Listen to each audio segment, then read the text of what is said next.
사무엘상 31장. 사울과 요나단이 전사하다. 블레셋 사람이 이스라엘과 전쟁을 벌였다. 이스라엘 사람들이 전면 후퇴하다가 길보아 산에서 부상을 입고 여기저기 쓰러졌다. 블레셋 사람은 사울과 그의 아들들을 추격하여 요나단과 그의 형제 아비나답과 말기수야를 죽였다. 사울 주변에서 싸움이 맹렬했다. 활 쏘는 자들이 바짝 따라붙어 그에게 중상을 입혔다. 사울은 자신의 무기를 드는 자에게 말했다. 내 칼을 뽑아서 나를 죽여라. 저 이교도들이 와서 나를 죽이며 조롱하지 못하게 하여라. 그러나 사울의 무기 드는 자는 몹시 두려운 나머지 찌르려고 하지 않았다. 그러자 사울은 직접 칼을 뽑아 그 위로 엎어졌다. 사울이 죽은 것을 보고는 무기를 드는 자도 자기 칼 위에 엎어져 함께 죽었다. 이렇게 사울과 그의 세 아들과 그의 무기를 드는 자, 그와 가장 가까웠던 자들이 그날 함께 죽었다. 맞은편 골짜기와 요단강 건너편에 있던 이스라엘 사람은 아군이 후퇴하는 것과 사울과 그의 아들들이 죽은 것을 보고 성읍을 떠나 필사적으로 도망쳤다. 블레셋 사람들이 들어와 그곳을 차지했다. 이튿날 블레셋 사람이 죽은 자들을 약탈하러 왔다가 길보아 산에 쓰러져 있는 사울과 그의 세 아들의 시신을 보았다. 그들은 사울의 머리를 베고 갑옷을 벗겼다. 그리고 우상들의 산당을 포함한 온 블레셋 땅에 그 기쁜 소식을 전했다. 그들은 사울의 갑옷을 아스다로 산당에 전시하고 그의 주검은 벳산 성벽에 못 박았다. 야베스 길르앗 사람들은 블레셋 사람이 사울에게 한 일을 전해 들었다. 용사들이 바로 나서서 밤새도록 달려 벳산 성벽에서 사울과 그의 세 아들의 주검을 거두고 야베스로 가져와 화장했다. 그리고 야베스의 에셀나무 아래 그 뼈를 묻고 7일 동안 금식하며 애도했다. 사무엘하 1장. 사울이 죽고 나서 얼마 후에 다윗은 아말렉 사람을 정벌하고 시글락으로 돌아왔다. 사흘 후에 사울의 진에서 온 어떤 사람이 예고도 없이 나타났다. 흐트러진 옷차림에 애도 중인 것이 분명해 보이는 그는 다윗 앞에 정중히 무릎을 꿇었다. 다윗이 물었다. 무슨 일로 왔느냐? 그가 대답했다. 저는 이스라엘 진에서 도망쳐 나오는 길입니다. 다윗이 말했다. 그래, 무슨 일이 있었느냐? 어떤 소식을 가지고 왔느냐? 그가 말했다. 이스라엘 사람들이 죽은 수많은 동료들 뒤로 한 채 전쟁터에서 달아났습니다. 사울 왕과 그의 아들 요나단도 전사했습니다. 다윗이 그 젊은 군사에게 자세히 물었다. 사울 왕과 요나단이 전사한 것이 확실하냐? 내가 어떻게 아느냐? 제가 길보아 산을 지나다가 우연히 사울 왕과 마주쳤습니다. 그는 중상을 입은 채 자기 창에 기대어 있었는데 적의 전차와 기병들이 바짝 추격해 오고 있었습니다. 그가 뒤돌아보다가 제가 있는 것을 알고는 저를 불렀습니다. 이에 말씀하십시오 하고 말하자 그가 저에게 누구인지 묻기에 아말렉 사람이라고 했습니다. 그는 이리 와서 이곳 통해서 나를 건져다오. 내 목숨이 아직 붙어있지만 이미 죽은 것이나 다름없다 하고 말했습니다.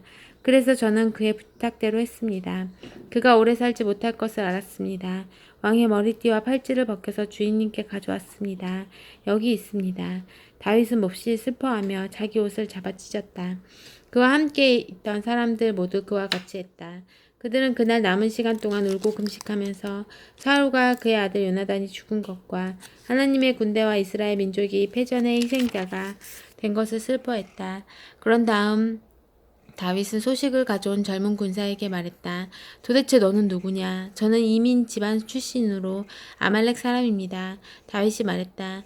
네가 감히 하나님의 기름 부음 받은 왕을 죽였단 말이냐? 다윗은 곧바로 자기 군대 가운데 한 사람에게 그를 쳐 죽여라 하고 명령했다. 그러자 군사가 그를 쳐 죽였다. 다윗이 그에게 말했다. 너는 죽음을 자청했다. 하나님의 기름 부은 왕을 죽였다는 내 말이 곧 사형 선고가 되었다.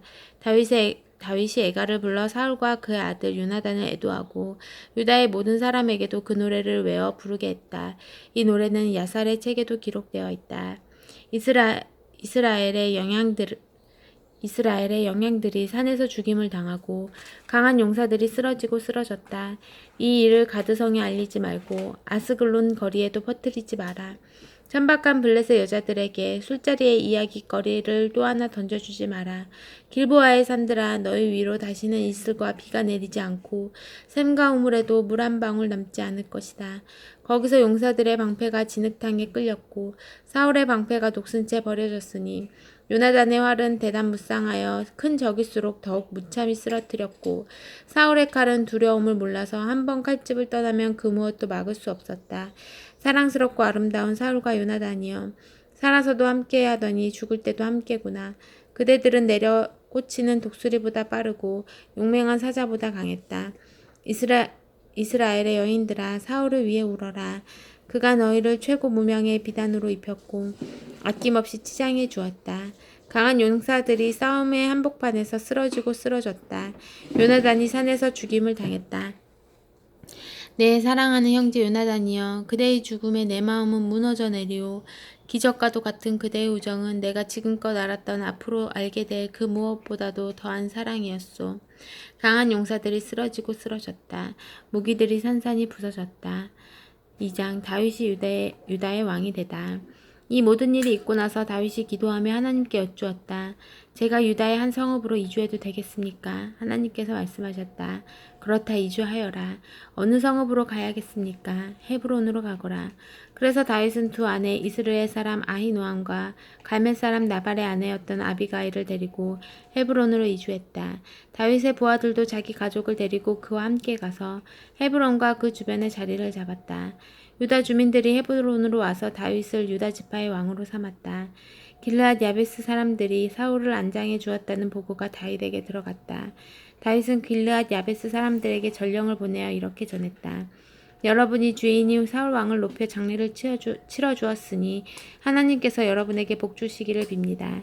하나님께서 여러분을 높이시고 진실하게 대해 주시기를 빕니다. 나도 그와 같이 하여 여러분의 너그럽고 선한 행위에 보답하겠습니다. 여러분은 뜻을 굳게 하고 마땅히 해야 할 바를 행하십시오.